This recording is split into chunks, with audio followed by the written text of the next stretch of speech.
အားလုံးမင်္ဂလာပါကျွန်တော်မှာဒီနေ့စဉ်ရွမ်ဈေးကိုပြပေးနေမဲ့ကိုတိုင်းရွေးချယ်ပြီးကြည့်ရှိလို့ရမယ်ဘော့လေးရှိပါတယ်ပေါ့နော် channel boss လေးရှိပါတယ် Telegram channel boss လေးပါအဲ့ဒါလေးရဲ့အလုပ်လုပ်ပုံကဘယ်လိုလဲဆိုတော့ဒီလိုပါကျွန်တော်တို့ KK daily ရွမ်ဆိုတဲ့ဘော့လေးကိုဝင်လိုက်တာနဲ့ကျွန်တော်တို့ stat ဆိုတဲ့ဟာလေးတွေ့ပါမယ်အဲ့ stat ကိုကျွန်တော်နှိပ်လိုက်ပါမယ်stat ကိုနှိပ်လိုက်တာနဲ့ဒီမှာမိတ်ဆက်စာတွေ့မယ်เนาะပြီးတော့အောက်မှာကျွန်တော်တို့ menu မှာကျွန်တော်တို့ရွေးစရာ option လေးတွေရှိပါတယ်လူကြီးမင်းကရွမ်ဝယ်မယ်ဆိုရင်တော့ကားရန်ရွမ်ဆဲဆိုတဲ့ဟာကိုနှိပ်ပြီးတော့ဒီရွမ်ကိုရောင်းမယ်ဟဲ့ဆိုတော့ကားရန်ရွမ်ဘိုင်းဆိုတဲ့ဟာကိုနှိပ်ရပါမယ်ကျွန်တော်တို့အမှ sequence check ရှိမယ်เนาะပြီးတော့ special ကွက်ကြံစီဆိုတာလေးတွေလည်းရှိမယ်လीเนาะဆိုတော့ကျွန်တော်တို့ပထမဦးဆုံးကျွန်တော်တို့ထားပါတော့ကျွန်တော်တို့ဒီနေ့ရွမ်ဈေးပေါ့နော်လက်ရှိရွမ်ဈေးကိုကျွန်တော်တစ်ချက်ကြည့်မယ်ဟိဆိုကားရန်ရွမ်ဆဲကိုကျွန်တော်နှိပ်ရမှာပေါ့နော်အဲ့တော့အဲ့ဒီကားရန်ရွမ်ဆဲပေါ်မှာတစ်ချက်နှိပ်လိုက်ပါမယ်အခုရွေးချယ်လိုက်တဲ့ဟာလေးပြပြီးတော့ဒီမှာကျွန်တော်လက်ရှိ7:45ကနေပြီးတော့ထုတ်ပြန်ထားတဲ့ဈေးလေးပေါ့နော်ကျွန်တော်ရဲ့ဈေးလေးပါပဲဟုတ်ပြီအဲ့ဒါကိုမှကျွန်တော်တို့ကဒီဈေးနှုန်းလေးနဲ့ဟိုဖြစ်ချင်တာရောဒါမှမဟုတ်တခြားပြောချင်စရာရှိတာမျိုးဆိုရင်ကျွန်တော်တို့ကဥပမာပြောထားတဲ့အတိုင်း admin Alipay AK ကိုတိုက်နှိပ်လို့လည်းရတယ်လို့တခြား Telegram မဟုတ်ဘဲနဲ့တခြားဘယ်ကနေပြီးတော့မှနှိပ်လို့ဆက်သွယ်လို့ရမလဲပေါ့နော်ဒါလေးတွေကိုကျွန်တော်တို့ကြည့်မယ်ဟေးဆိုရင် admin ရဲ့ contact များဆိုတဲ့ဟာကိုနှိပ်လို့ရမယ်ပေါ့နော်ဒါဆိုရင်ကျွန်တော်မှာ Telegram ရှိမယ် Viber ရှိမယ် WeChat ID ရှိမယ်ပေါ့နော်ကျွန်တော်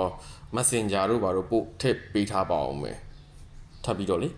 ပြီးတော့ကျွန်တော်စီကန်းချက်များဆိုတာဘာလဲဆိုတာသိချင်တယ်ဆိုရင်တော့ထပ်နှိပ်ကြည့်ပေါ့စီကန်းချက်များကတော့ကျွန်တော်ဒီမှာရေးပေးထားတဲ့ဟာလေးတွေပါလောလောဆယ်တော့ number 4အထိရေးပေးထားတယ်ပေါ့နော်ဒီအပေါ်ဆုံးကနောက်တစ်ခုဖြစ်တဲ့ဒီပေါ်ဆုံးကကျွန်တော်တို့ special ကွက်ကြံစီရွမ်စီရှိမရှိကြည့်ရန်ဆိုတဲ့ဟာကကျွန်တော်တို့ခါကြလို့ရှိရင်ကျွန်တော်တို့ကspecial ကွက်ကြံစီလေးတွေပေါ့နော်ရန်တက်တာတယ်ရွမ်တက်တာကတော့ကျွန်တော်စီကယူရဟေ့ဆိုရင်တော့ကျွန်တော်ရွမ်တက်အောင်အမခံပေးတယ်ပေါ့ဗျာဆိုတော့ဒီမှာ special ကွက်ကြံစီဆိုတာကျွန်တော်တို့ဆိုပါစို့ကျွန်တော်တို့အပေါ်မှာဆောနာကပေါက်ဈေးကဒီမှာ WeChat ဆိုရင်990 991တို့ပါလို့ဆိုရင်ကျွန်တော်တို့ကဒီမှာ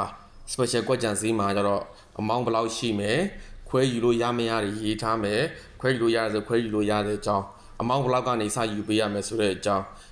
yuan amount ကရှိတာက amount ဘယ်လောက်ရှိတယ်ဆိုတဲ့အကြောင်းလေးတွေရေးထားတဲ့ဟာလေးတွေရှိတာပေါ့နော်တကယ်လို့အဲ့ဒီမှာကျွန်တော်နှိပ်ကြည့်လို့အခုလိုမျိုးကွက်ကြံစည်းနဲ့ရမယ့်ရွမ်လောဆယ်မရှိသေးဘူးဆိုရင်မရှိသေးဘူးပေါ့နော်ကွက်ကြံစည်းနဲ့ရမယ့်ရွမ်လောဆယ်မရှိသေးပါဘူးကွက်ကြံစည်းနဲ့ရမယ့်ရွမ်ရှိတဲ့ဟေးဆိုရင်တော့ဒီနေရာမှာကျွန်တော်ကဆောနာပြောတဲ့အတိုင်းရွမ်အမောင့်ရေးထားမယ်ဈေးနှုန်းရေးထားမယ်ဈေးနှုန်းကတော့တင်ကြတာတော့ကွက်ကြံစည်းကကြတော့ကျွန်တော်တို့ဒီရွမ် fee ထဲမှာ run နေတဲ့ဒီဈေးနှုန်းတွေထက်ကိုပို့ပြီးတော့တက်တာမယ်ပေါ့နော်ပို့ပြီးတော့တက်တာမယ်အမောင့်ဘယ်လောက်ကနေစယူရမယ်အမောင့်ဘယ်လောက်ရှိတယ်ပေါ့နော်ဒါလေးတွေကိုပြောပြပေးမှာပါအဲ့တော့ဒီရွမ်ဘော့မှာလာပြီးတော့စမ်းကြည့်လို့ရပါတယ်သုံးကြည့်ပါတခုမရှင်းလင်းတာရှိလို့ရှိရင်လည်း admin Alipay AK ဆိုတဲ့နေရာ admin account တွေကိုဝင်ပြီးတော့မေးမြန်းနိုင်ပါတယ်ဗျ